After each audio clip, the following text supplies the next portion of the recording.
اكتر جملة مؤذية دي جدعة وقوية وما يتخافش عليها.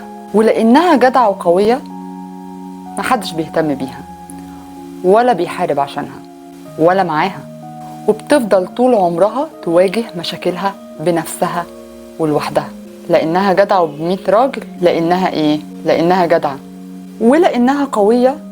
محدش ابدا بيركز في ان نفسيتها انهارت، وبيتعاملوا ما هي حلوة وكويسة وبتضحك اهي ونفسيتها زي الفل، لكن ما يعرفوش ان هي قد ايه بتبذل جهد مضاعف عشان تبين عكس اللي جواها، عشان ما تحملش حد مسؤولية او تحسس حد ان هي محتاجة له. فبالتالي بيتعاملوا عادي من غير ما حد يحس بيها.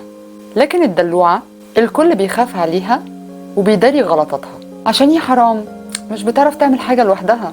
والضعيفة اللي دايما بتعيط ومنهارة كله بيجري وراها يطبطب عليها، وبيكونوا حساسين دايما في التعامل معاها.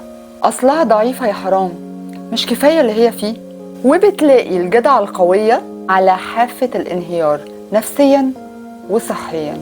الدنيا تفرم فيها ولازم تواجه كل ده لوحدها عشان تبان زي الفل، لأن الكل متكل على جدعنتها وقوتها اللي هي مع الوقت بدأت تكره الميزة دي.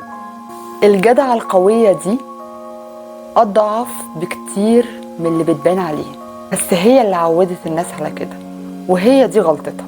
اهتموا بالجدعات القويات قبل ما تفقدوهم، وساعتها مش هتعرفوا تكسبوهم تاني.